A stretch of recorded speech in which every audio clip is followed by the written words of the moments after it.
बिहारी जी बात किए, पुष्पेन जी बात किए, एक महेश वर्मा जी आए, मैडम अभी शारदा जी वहाँ पे ललितपुर से आई, लेकिन अभी तक जालौन से भी अभी एक बढ़िया कविता सुना करके गए। लेकिन हमीरपुर जिला भी पड़ता है, चित्रकूट भी पड़ता है, महोबा भी पड़ता है, बांदा भी है, वहाँ से भी कोई नहीं आया। तो जरा मैं रिक्वेस्ट करता हूँ कि जो कोई भी यहाँ चित्रकूट से आया हो तो हाथ खड़ा करिए। चित्रकूट से जो लोग आए हाथ खड़ा करिए। मैंने तो कहा था ये सारे जनपदों से लोग आएंगे। चित्रकूट से आप हैं, आप आ जाइए। आप क्या करते हैं अपने बारे में बताइए। इधर आ जाइए, इधर आइए, आइए यहाँ से बात करिए। इधर आइए, आइए, इधर आइए, इधर आइए। क्या है? किसानी। कोई किसान है चित्रकूट के? चित्रकूट के कोई किसान है? कोई भी है? नहीं है, कोई भी चित्रकूट से किसान नहीं है। आप क्या है वहाँ पे जिला कृषि अधिकारी हैं?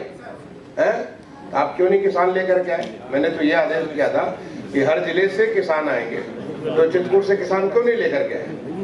क्या वहाँ खेती नहीं होती? वहाँ पे होती है, तो होती तो आपको लेके आना चाहिए था। उसके तो खर्च भी हम उसको बेयर करने जा रहे थे। सब जगह आदेश कर रहा कि हर जगह से किसान आएंगे, आगे वो देखते और उनको आकर के उनको कुछ प्रशिक्षण मिलता, कुछ सीखते, कुछ नया करते। आगे के लिए जब ऐसा कुछ हो तो आपको ये आपकी जिम्मेदारी बनती है। इसको नोट कर लीजिए देवेश्वर, ये क्यों नहीं लाए? अच्छा, दूसरा जिला वहाँ पे बांदा है। बांदा से जो किसान आए हाथ खड़ा करें। बांदा से चलिए, कोई वॉलंटियर करेंगे, आएंगे बांदा के किसान अपना अनुभव यहाँ शेयर करेंगे। आप आइए, आइए, इधर आइए। परम आदरणीय मंत्री जी एवं प्रमुख सचिव, सभी अधिकारी एवं पदाधिकारीगण, मैं सभी को अपने वाणी से एवं हृदय से स्वागत एवं अभिनंदन करता हूँ। सर, मैं जो है, नाम क्या आपका? नाम बताइए। मेरा नाम है सतगुरु प्रसाद यादव, जिला बांदा से, ग्राम टोलिया, ब्लॉक पिंडवारी। सर, मैं प्राकृतिक खेती करता हूँ मिलेट्स पर, ज्वार और बाजरा।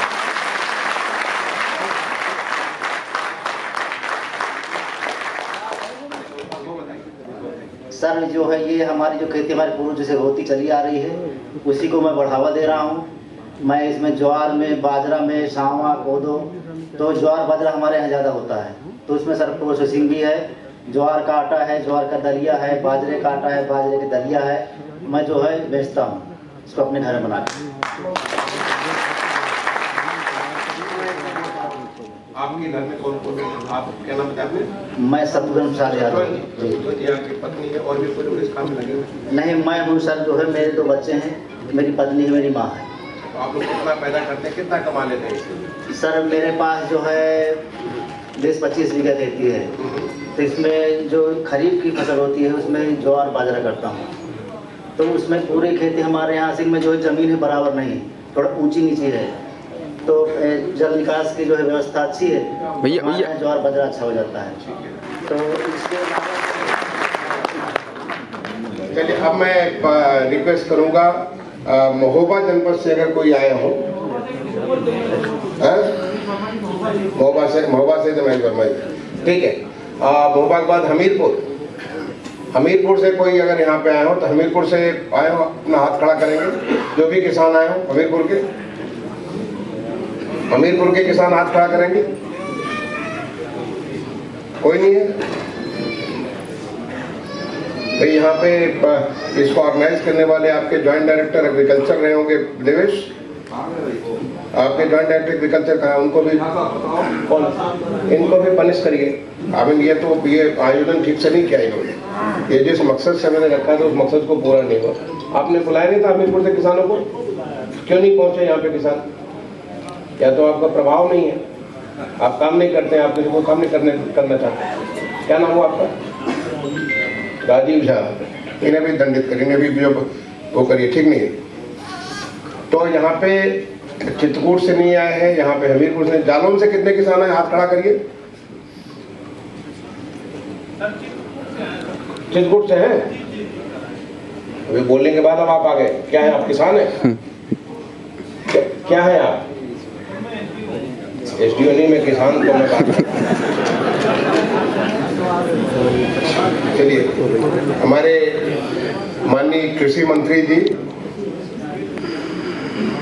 अपर मुख्य सचिव कृषि श्री देवेश चतुर्वेदी जी, यहाँ झांसी के मंडलायुक्त आदर्श जी, जिलाधिकारी रविंदर जी, आचार्य कृषि के श्री श्याम बिहारी जी, यहाँ पे हमारे और जो तमाम सारे कृषि से जुड़े हुए जो लोग हैं, किसान भाइयों बहनों, पत्रकार भाइयों, साथियों, कहाँ से हैं? कहाँ हैं? किसान कभी कहीं से बाहर से ढूंढ के लाए ना, तो ये गलत आदमी है। ये किसी हमीरपुर वाले को आप यहाँ के झांसी वाले बोले कि अपने साथ में लाए। कितने किसान लाए? 2 किसान लाए। आइए इधर आइए, बताइए अपने बारे में बताइए। धन्यवाद सर, प्रणाम सर। महोदय, मैं जनपद चित्रकूट से आया हूँ। ग्राम हमारा जो है कंट्रीपुर है और ब्लॉक कर भी लगता है, जनपद चित्रकूट है। हम मोटा अनाज के बारे में हमको जानकारी मिली थी, इसका नाम सीरियल दिया गया है, तो इसके बारे में इस साल इंटरनेशनल ईयर मनाया जा रहा है। अब हमारे खरीफ से जो भी इसकी जांच से हमको मिनीकेट या जो भी बीज उपलब्ध होगा, तो उसके बारे में हम बुवाई करके उत्पादन करेंगे और सब लोग को मोटिवेट भी करेंगे। कितनी जमीन है आपके पास? हमारे पास 2 एकड़। 2 एकड़ जी। अभी क्या आप उपज करते हैं? अभी तो हमारे यहाँ चना ना होता है। चना होता है। चना जी। 2 एकड़ में जी चना होता है। नहीं, टोटल में कुछ गेहूँ भी करते हैं। गेहूँ और चना होता है। जी जी। और क्या आप करते हैं इसमें, जो खरीफ में क्या करते हैं? खरीफ में हमारा सर बहुत कम होता, पानी में थोड़ा अभाव रहता है, तो सिंचाई के ऊपर निर्भर करता है खेती क्या में। खेती करते हैं? क्या खेती? खरीफ में ज्वार बाजरा ज़्यादा होता है। ज्वार बाजरा होता है? हाँ। और ज्वार बाजरा नहीं करते? नहीं, ज्वार करता हूँ, बाजरा नहीं सर। ज्वार में हम 70 को ऑर्डर मिल जाता है। आपको जो एसडीओ साहब आपको क्या सिखाया इसके बारे में? सब सर इसी बारे में बताते रहते हैं। नहीं, हमको कुछ नहीं सिखाया है, मैं साथ में चल के आया हूँ सर, मेरे साथ। कोई हमीरपुर वाले भी आ गए?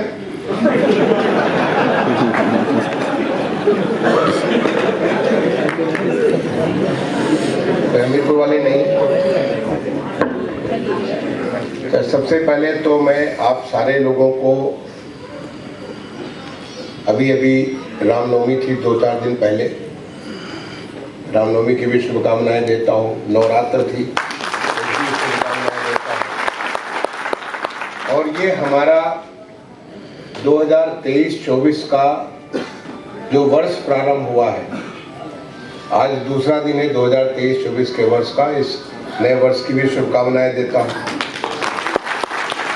अभी थोड़े दिन पहले 2080 संवत्सर हमारा विक्रमी संवत का शुभारंभ हुआ, उसकी भी मैं शुभकामनाएं देता हूँ।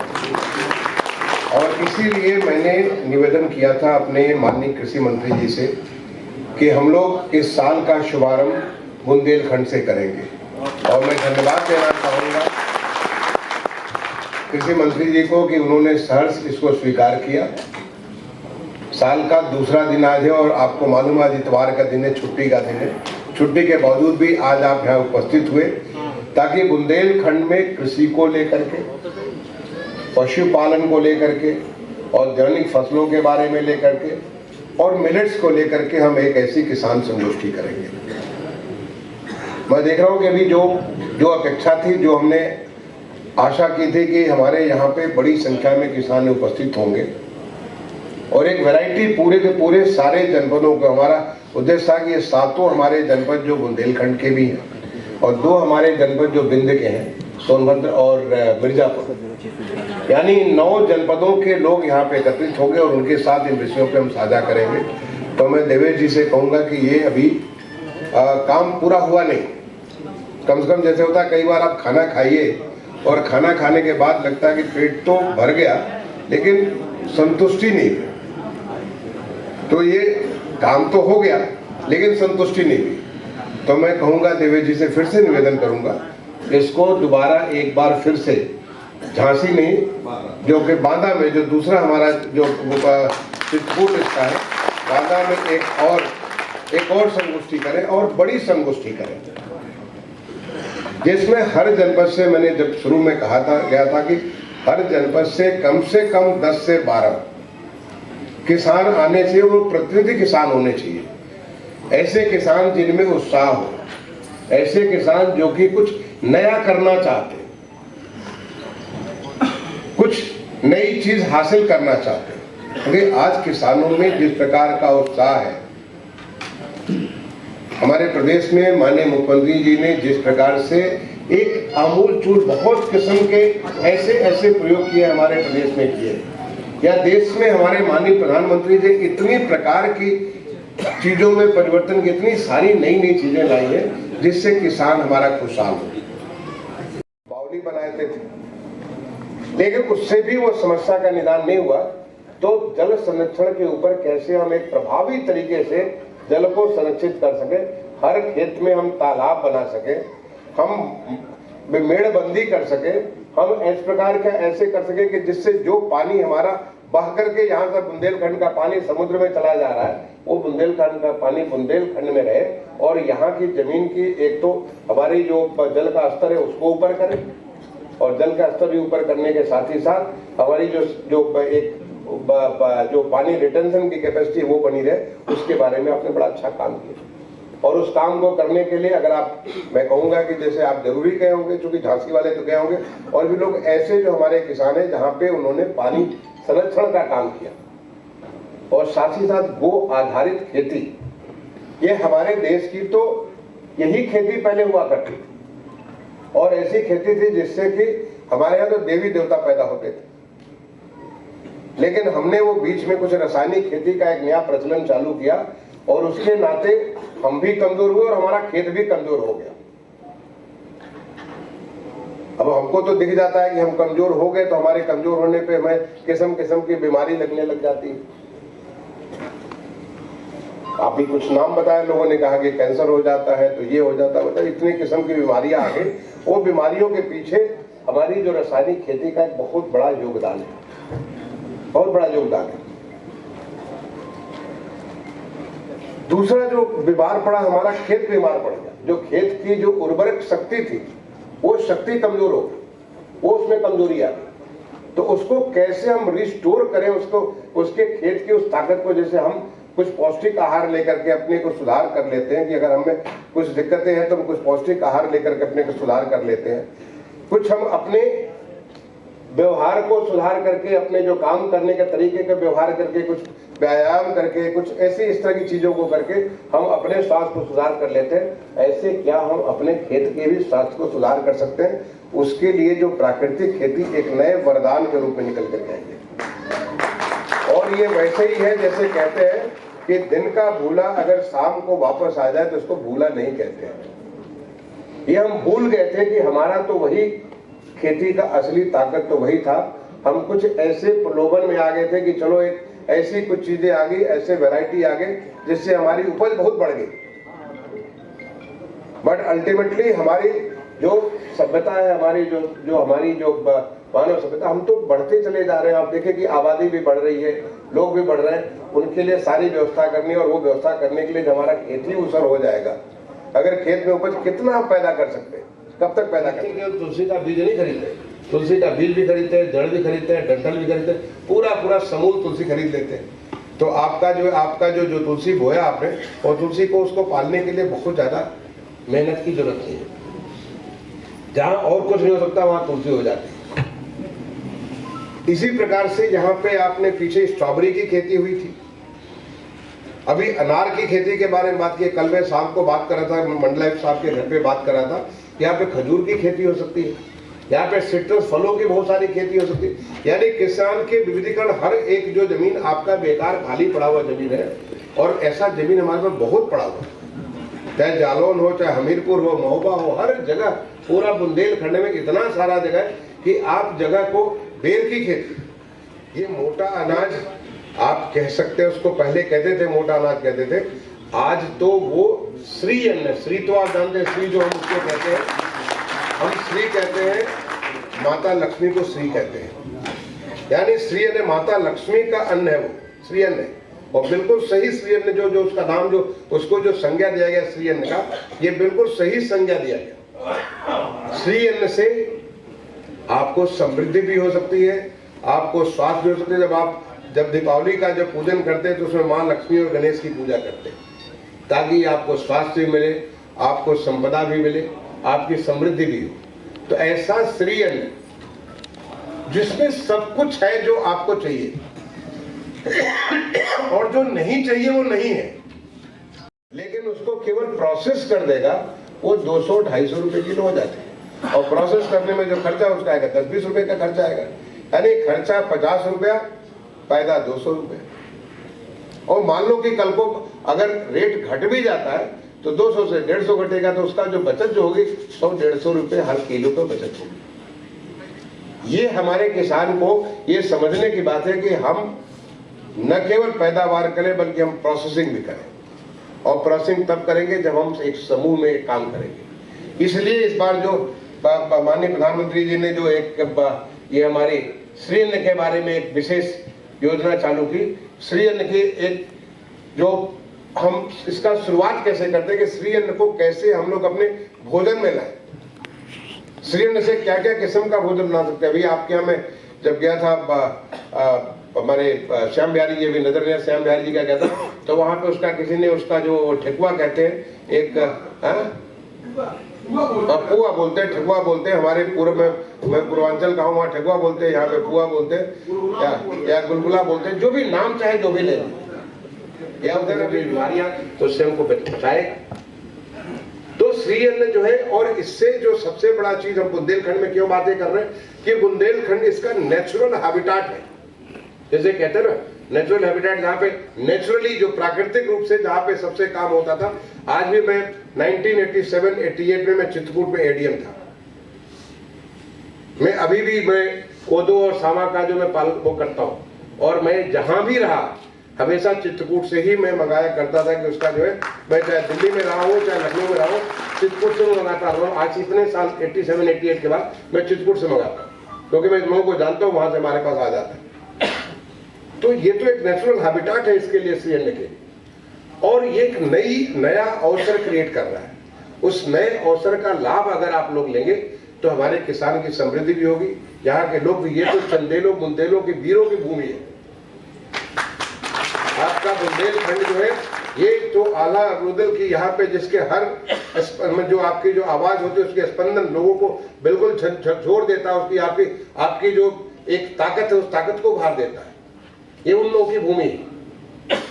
ये तो रानी लक्ष्मीबाई की भूमि, जहाँ की वीरांगनाएं, यहाँ की वीरांगना, तो उसने तो पूरे अंग्रेज को उनको जो बिल्कुल क्या कहते हैं, धूल चटा दिया। तो ये उस समय के, जब उस वक्त की बातें थी जिसमें श्री अन्न का बहुत उपयोग होता था। उस वक्त की बातें आप पुराने जाके देखें, जब हमारा पूरा बुंदेलखंड खुशहाल था। यहाँ पे लोग नहीं कहते थे कि यहाँ पे अन्ना प्रथा होती है, यहाँ पे ऐसा नहीं था कि यहाँ पे जो है पानी का अभाव था। ये समय के साथ वो चीजें, उसमें एक ऊर्जा उसमें ला सके। ये हमारे ललितपुर में इतनी सारी सब कुछ चीजें हैं, उन चीजों को, और यहाँ से हम तो एक्सपोर्टर बन सकते हैं। हम केवल आत्मनिर्भर नहीं बन सकते, आत्मनिर्भर का एक्सपोर्टर बन सकते हैं। हम बाहर दूसरों को दे सकते हैं। इतनी ताकत बुंदेलखंड में। और इसी के लिए मैंने 2 अप्रैल को यहाँ पे ये मैंने माननीय हमारे जो माननीय कृषि मंत्री जी हैं उनसे मैंने निवेदन किया, और बड़े आग्रह के साथ निवेदन किया कि सर, ये आप चाहे जो प्रोग्राम हो, हम साल की शुरुआत बुंदेलखंड से करना चाहते हैं। और इसके लिए मैं दोबारा देवेश जी से कहूंगा कि आज जो मेरा मन अभी भरा नहीं, अभी खुश नहीं हुआ। मैंने जो जिस अपेक्षा के साथ मैंने ये सोचा था वो उतना हुआ नहीं। इसको दोबारा हम बादा में एक बार फिर से करेंगे, और वहां पे पूरे बुंदेलखंड की वो सभ्यता, वो संस्कृति, वो जो ताकत बुंदेलखंड की, उसको पूरा करते हुए एक बड़ा सा सेमिनार करेंगे किसानों का। और वहां पे किसान ऐसे नहीं कि वो आकर के कुछ 2 लाख, वहां किसान पूरे ताकत के साथ बोले कि मैं इस काम में जुटा हूं कि मैं न केवल अपने लिए अपने परिवार को पालूंगा, बल्कि हम इस बुंदेलखंड से ही नहीं, बल्कि बुंदेलखंड की चीज जाके बिकेगी दिल्ली और बेंगलोर और चेन्नई और तमाम सारे जो हमारे जो जगह है वहां पे जाके हमारी चीजें बिकेगी। ये हमारी ताकत आनी चाहिए, और इसी मकसद से ये आपकी पूरी संगोष्ठी की गई। तो मैं किसान भाइयों आपसे निवेदन करता हूं, मैं यहाँ पे आया हूं आपको दिखाने के लिए कि आपकी ताकत कितनी है। उस ताकत को आपको रियलाइज कर सकते हैं एक बार इसके बारे में आप लग जाए। हमारी जो वो कृषि अधिकारी बोले थे चित्रकूट का, बिल्कुल मरे टाइप का, ऐसा नहीं, पूरे उत्साह के साथ हमें चीज़ों को बदल तभी सकते हैं जब आप में उत्साह हो, जब आप में एक प्रतिबद्धता हो, जब आप में एक कमिटमेंट हो कि हम इस चीज़ों को बदलेंगे। और बुंदेलखंड में चीज़ें बदल सकती हैं। आपको जान करके खुशी होगी कि जब ग्लोबल इन्वेस्टर समिट हुई, ग्लोबल इन्वेस्टर समिट में लगभग 5 लाख करोड़ रुपए के इन्वेस्टमेंट बुंदेलखंड के लिए साइन किए। आप सोच सकते हैं जैसे 5 लाख करोड़ रुपए यहाँ पे इन्वेस्टमेंट का जब यहाँ पे आ जाएगा, बुंदेलखंड की धरती किसान श्रीअन्न में लेकर के, यहाँ पे हमारे औद्यानिक फसलों को लेकर के, प्राकृतिक खेती को लेकर के जिस दिन वो आगे बढ़ गए और यहाँ पे हमारे 5 लाख करोड़ का इन्वेस्टमेंट हो गया, बुंदेलखंड कैसा होगा। आप अपने आप को जरा आगे जाकर के 5 साल सोचिए कि 5 साल के बाद हमारा बुंदेलखंड कैसा होगा, 10 साल के बाद बुंदेलखंड कैसा होगा। एक अलग ही किस्म का आपको अनुभव होगा और उसी बुंदेलखंड को प्राप्त करने के लिए इस प्रकार की संगोष्ठी की आवश्यकता है। तो मैं इसी अपेक्षा के साथ जब हम दोबारा मिलेंगे बादा में, उसमें हम उसी पूरी ताकत को इसको प्रदर्शित करते हुए बुंदेलखंड को कैसे आगे बढ़ा सकते हैं। किसान अपने तरीके से बढ़ाएगा, जो हमारे उद्योग के जो उद्यमी अपने अलग तरीके से बढ़ाएंगे, जो शिक्षा जगत में जो लोग हैं वो अपने अलग तरीके से बढ़ाएंगे, हर कोई इसको ऐसे बढ़ाएगा। उसके बारे में हम संगोष्ठी करेंगे। ये जो आज रखा गया, ये जो बृहद जो गोष्ठी, उस बृहद गोष्ठी का वो संयोग एक बार दोबारा में मिलेगा। मैं एक बार दोबारा आप सारे लोगों को जो यहाँ पे मौजूद है, आप सबका अभिनंदन करता हूँ, आप सबका आज की संगोष्ठी में स्वागत करता हूँ और मैं निवेदन करूंगा हमारे माननीय मंत्री जी से कि आप सबको उद्बोधन दें। बहुत बहुत धन्यवाद। जय हिंद, जय भारत।